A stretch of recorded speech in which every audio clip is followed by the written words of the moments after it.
A third arrest is made in relation to a burglary at the Jasper Knights of Columbus. Ferdinand Town Manager Mark Stedzik joins me for Monday with the Town Manager, and Inform with DuBois County 4-H Program Assistant Ashley Niehaus. All of that and much more is up next here on 18 WJTS News.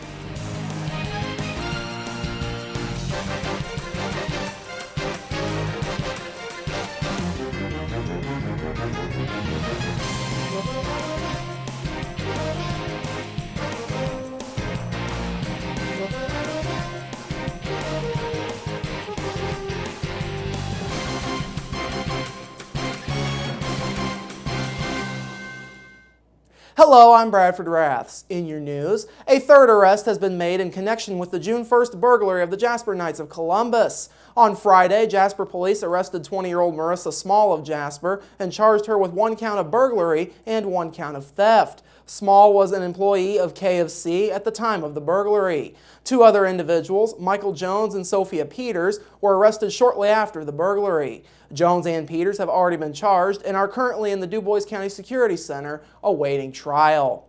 A covert drug investigation in Crawford County resulted in the arrest of 15 people on Friday afternoon. Indiana State Police say the investigation focused on the illicit sale and distribution of marijuana, methamphetamine, hydrocodone, and methadone all around Crawford County. Those arrested in connection with the investigation were 74-year-old Mary Harmon, 38-year-old Melissa Kelly Harmon, 55-year-old Esther Smith, 52-year-old Ricky Pittman, 42-year-old Lisa Pittman, 48-year-old Gail Dillard, and 69-year-old Alvin Crecilius, and 37-year-old Jeremy Byerly, all of Marengo, 48-year-old Charles Becht, and 46-year-old Kenny Mills, both of Milltown, 50-year-old James Graham, and 58-year-old Cordelia Patton, both of English, 52-year-old Scott McDaniel and 41-year-old Jennifer McDaniel, both of Ramsey, and 69-year-old Carl Hines of St. Croix. Charges for the group include dealing in Schedule 2, 3, and 4 controlled substances, dealing methamphetamine, dealing marijuana, and maintaining a common nuisance. The Crawford County Sheriff's Office, the U.S. Marshals Service, the Drug Enforcement Administration, the Milltown Town Marshal's Office, and DNR Law Enforcement Division all assisted. A car versus house accident last night in Huntingburg resulted in 1 person being arrested for operating while intoxicated. Huntingburg police were called to a residence at the corner of 12th and Jackson Streets in Huntingburg just before 5:50 p.m. yesterday afternoon in response to a car versus house accident. Upon arriving at the scene, police found that 28-year-old David Dodson of Huntingburg had lodged his vehicle underneath the residence. Police also discovered the odor of alcohol on Dodson. Dodson's BAC was found to be 0.15%, almost twice the legal limit, and officers also located paraphernalia belonging to Dodson.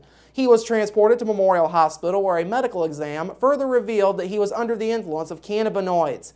Dodson was lodged in the DuBois County Security Center and faces a Class A misdemeanor for operating while intoxicated with a BAC of 0.15 or higher. He also has charges pending for the paraphernalia. Nobody was in the residence at the time of the crash, and Dodson was not injured, though his car was totaled. DuBois County Sheriff's deputies, Memorial Hospital EMS, and Cars Towing Service all assisted at the scene. 2 people were injured in a motorcycle versus deer accident in Orange County over the weekend. Indiana State Police say 58-year-old Jack Taylor of Orleans was riding his motorcycle westbound on Driving Range Road near County Road 310 North at about 2:45 p.m. on Saturday when a deer crossed his path. The motorcycle wound up colliding with the deer. Jack and his wife, 53-year-old Jeanette Taylor of Orleans, were both injured in the crash. Jack was airlifted to University of Louisville Hospital for the treatment of non-life-threatening injuries. Jeanette was taken to IU Hospital in Paoli where she was treated and released. Jack was not wearing a helmet at the time of the crash. On Saturday, the Redevelop Old Jasper Action Coalition, or ROJAC, held a dedication ceremony for the new German-American Boulevard. Construction on the new boulevard began earlier this year and was completed within the last few days. Saturday's dedication was part of a day-long celebration of ROJAC's 10th anniversary. ROJAC Board President Dave Beeler says the first 10 years have been a great success for the organization. He says the organization is planning on growth in the Old Jasper area over the next 10 years. Well, we're going to expand this boulevard to this property we just purchased over here.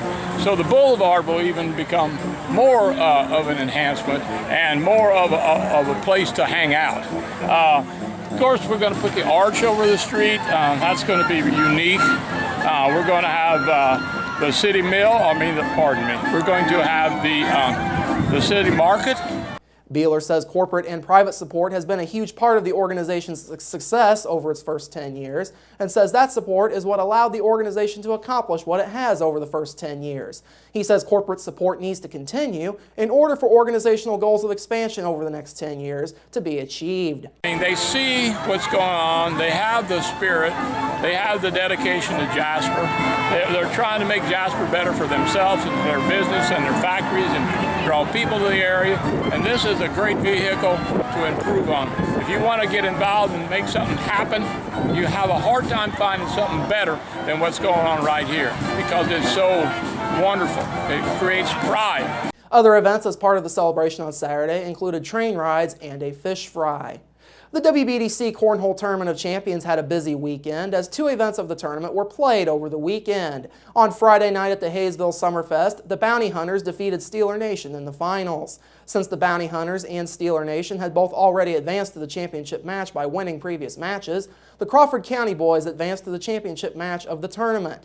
Then on Saturday, the tournament made a stop at the Perry County 4-H Fair. The Crawford County boys defeated Team Grandpa's in the finals. However, since the Crawford County boys had already advanced to the championship match of the tournament by winning the previous night, Team Grandpa's advanced to the championship match of the tournament, which is set to be held at the Huntingburg Herbstfest on September 28.